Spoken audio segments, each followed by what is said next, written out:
یہ قرآن ایک بابرکت کتاب ہے جسے ہم نے آپ صلی اللہ علیہ وسلم پر نازل کیا تاکہ لوگ اس پہ غور اور فکر کریں اور تاکہ اہل فہم اس سے نصیحت حاصل کریں۔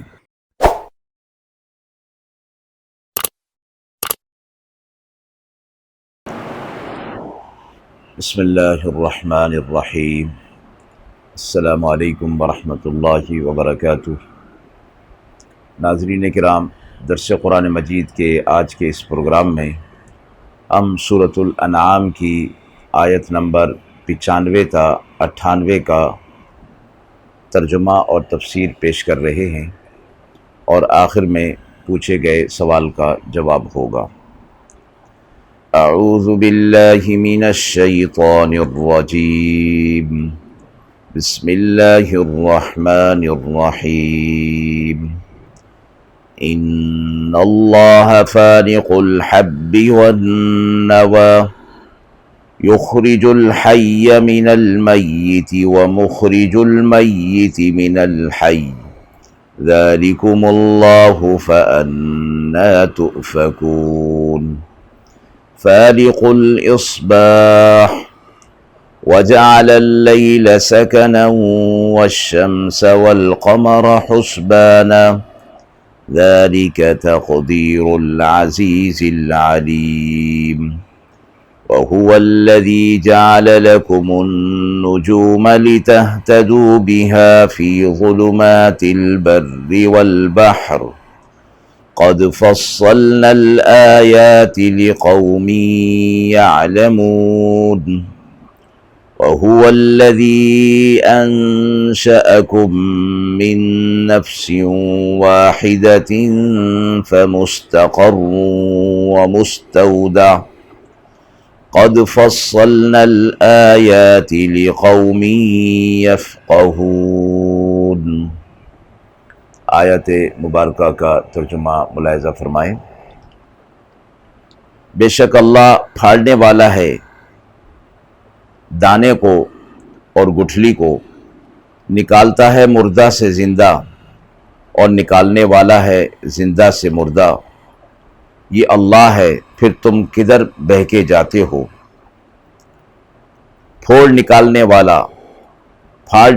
والا صبح کی روشنی کا، اور اس نے رات بنائی آرام کے لیے اور سورج اور چاند حساب کے لیے۔ یہ اندازہ رکھا ہوا ہے اس زبردست کا اور علم والے کا۔ اور اسی نے بنا دیے تمہارے لیے ستارے کہ ان کے ذریعے سے راستہ معلوم کرو، اندھیروں میں، خشکی میں اور تری میں۔ البتہ ہم نے کھول کر بیان کر دیے ہیں نشانیاں ان لوگوں کے لیے جو علم رکھتے ہیں۔ اور وہ ذات وہی ہے جس نے تم سب کو پیدا کیا ایک نفس سے، پھر ایک ٹھکانہ تمہارا ہے اور ایک امانت رکھے جانے کی جگہ، اور ہم نے کھول کر اپنی آیات سنا دیں اس قوم کے لیے جو سوچتے ہیں۔ آیت مبارکہ میں اللہ رب العزت نے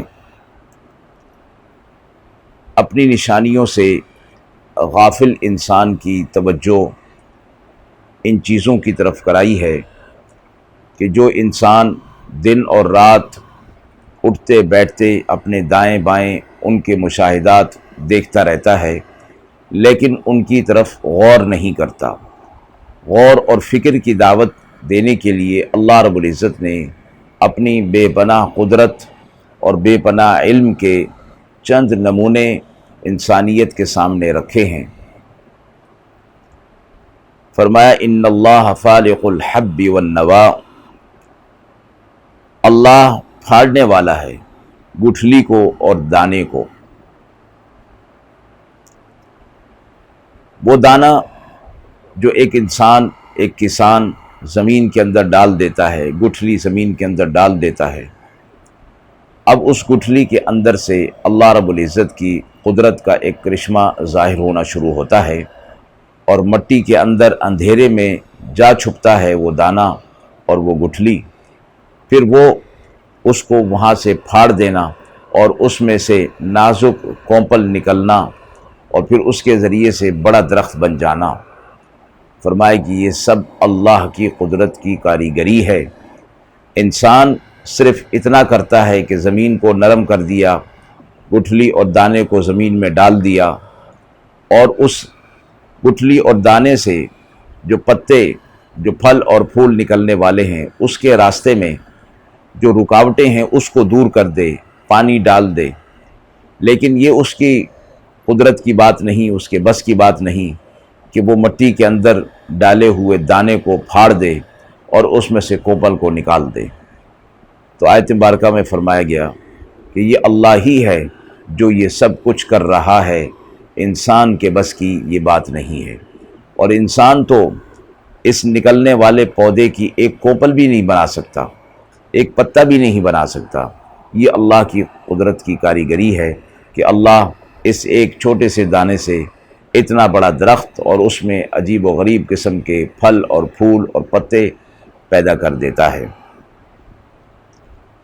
یخرج الحی من المیت، وہ مردہ سے زندہ کو نکالتا ہے اور زندہ سے مردہ کو نکالتا ہے۔ اس کی بے شمار مثالیں دنیا کے اندر موجود ہیں، لیکن ایک عام مثال مردہ سے زندہ نکلنا، یعنی یہی دانہ و گٹھلی جو کہ مردہ ہے، اس سے درخت بنتا ہے جو کہ زندہ ہے۔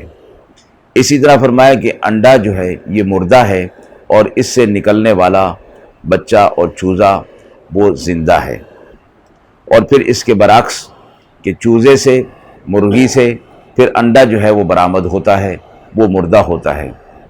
اسی طرح یہ فرمایا کہ نطفے سے انسان کا پیدا ہونا، جو کہ نطفہ مردہ ہے اور اس سے پھر انسان پیدا ہوتا ہے، وہ زندہ ہے، اور پھر انسان زندہ ہے، اس سے نطفہ پیدا ہوتا ہے جو کہ مردہ ہے۔ یہ اللہ ہی سب کچھ کرنے والا ہے۔ اور فرمایا کہ تم اسے چھوڑ کر کہاں بہک رہے ہو، ظلمات اندھیروں کے اندر بہک رہے ہو۔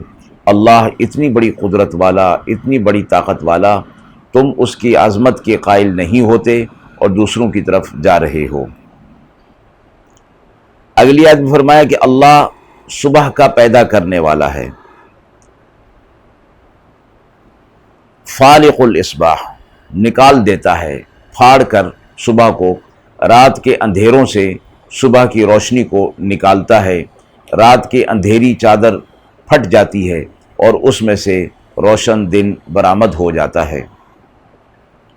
اور رات کو اس نے سکون کے لیے بنایا۔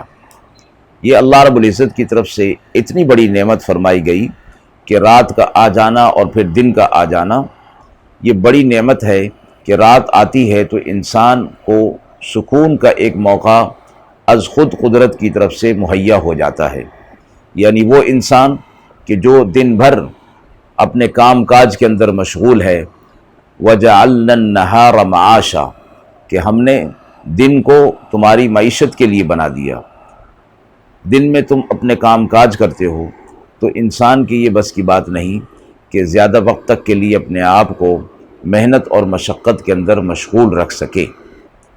پھر یہ قدرتی طور پر اور ایک طرح سے جبری طور پر رات کا آ جانا انسان کو سکون کی طرف لے جاتا ہے، تاکہ اگلے دن پھر تازہ دم ہو کر دوبارہ اپنے معیشت کے کاموں میں وہ لگ جائے۔ تو رات کو سکون کا موقع بنایا گیا اور جگہ بنائی گئی۔ وَالشَّمْسَ وَالْقَمَرَ حُسْبَانًا، اب سورج اور چاند کو حساب کے لیے بنایا۔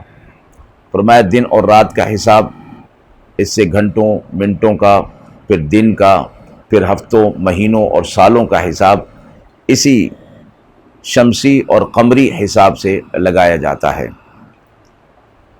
اس میں مفسرین نے یہ فرمایا ہے کہ اہل ایمان کو تو قمری حساب سے ہی چلنا چاہیے، تاکہ معلوم ہو کہ رمضان کب آ رہا ہے اور حج کا مہینہ کب ہو رہا ہے، اور اسی طرح ایک مہینے کا ختم ہونا، دوسرے مہینے کا شروع ہونا، ان تاریخوں کا حساب قمری حساب سے رکھا جانا چاہیے۔ لیکن جہاں کہیں ضرورت ہو تو شمسی حساب بھی رکھا جا سکتا ہے اور اختیار کیا جا سکتا ہے، اس میں کوئی گناہ نہیں۔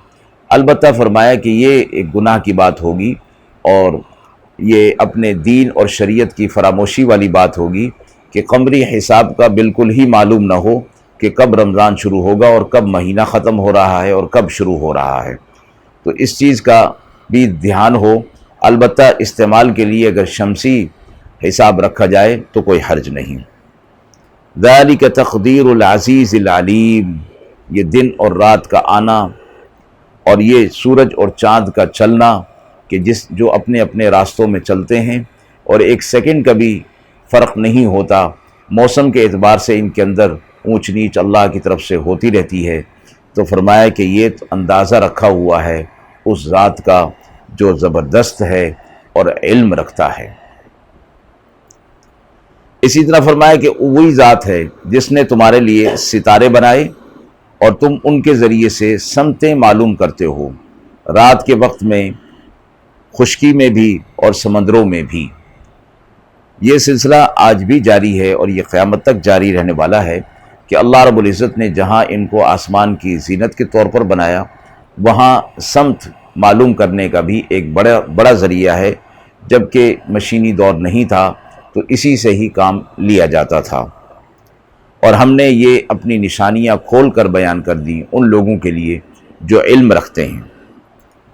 پھر انسان کی توجہ اس طرف دلائی کہ ہم نے تمہیں ایک نفس سے پیدا کیا ہے اور تمہارا ایک ٹھکانہ رکھا ہے اور ایک امانت کی جگہ ہے، یعنی مستقر جو ہے وہ تو ایک ایسی جگہ کہ جس میں تمہارا مستقل ٹھکانہ ہوگا، اور مستودع کا مطلب عارضی طور پر رہنا۔ اس میں مختلف اقوال فرمائے گئے اور ان میں کوئی اختلاف نہیں۔ انسان کا رحم مادر میں رہنا یہ عارضی طور پر رہنا ہے، پھر وہاں سے دنیا کے اندر آ جانا یہاں بھی عارضی طور پر، قبر میں رہنا یہاں بھی عارضی طور پر، اور انسان دنیا کے اندر مسافر کی حیثیت سے اپنے مستقر اور مستقل ٹھکانے کی طرف چلا جا رہا ہے۔ اور فرمایا کہ اس میں بھی نشانیاں ہم نے ان لوگوں کے لیے رکھی ہیں جو عقل سے اور سمجھ بوجھ سے کام لیتے ہیں۔ آیت کے حوالے سے سوال پوچھا گیا ہے کہ قرآن مجید میں توحید کی نشانیاں بیان فرما کر منکرین کو کیا پیغام دیا گیا ہے؟ اللہ رب العزت نے ان آیات میں اور قرآن مجید کی دیگر آیات کے اندر جہاں توحید کی نشانیاں اور اپنی عظمت اور قدرت اور علم کی نشانیاں لوگوں کے سامنے رکھی ہیں اور انہیں بتائی ہیں، مشرکین اور منکرین کو خاص طور پر اس طرف دعوت دی گئی اور اس طرف ان کو کی توجہ دلائی گئی کہ تم اپنے نفع نقصان اور حاجت روائی کا مالک اپنے بتوں کو سمجھتے ہو، یا انہیں جنہیں تم اللہ کے ساتھ شریک ٹھہراتے ہو، حالانکہ وہ یہ سب کچھ جو تمہارے مشاہدے میں صبح و شام آتا رہتا ہے، تم دیکھتے ہو کہ یہ سب کچھ کرنے والا، یہ صبح اور شام کو بنانے والا، یہ ستاروں کا چلانے والا، یہ سورج اور چاند کو چلانے والا جس کے ذریعے سے تم اپنے حساب کتاب رکھتے ہو، اسی طرح صبح کا اور رات کا پیدا کرنے والا، اور زندہ سے مردہ، مردہ سے زندہ کو پیدا کرنے والا، یہ اس چیز کا تم مشاہدہ کرو تو تمہیں معلوم ہوگا کہ جنہیں تم اللہ کے ساتھ شریک ٹھہراتے ہو ان کا اس کے اندر ایک ذرے کے برابر بھی حصہ نہیں، اور نہ اس میں وہ ذرے کے برابر کچھ کر سکتے ہیں، نہ کر سکتے ہیں، نہ نقصان پہنچا سکتے ہیں۔ تو معلوم ہو گیا کہ کائنات کا پیدا کرنے والا اور اس نظام کو چلانے والا ایک اللہ ہے اور وہی عبادت کے لائق ہے۔ تو مومنین کو توحید کی نشانیاں بتا کر انہیں اللہ کی توحید پر استدلال کرنے کی دعوت دی گئی ہے۔ وآخر دعوانا ان الحمد للہ رب العالمین۔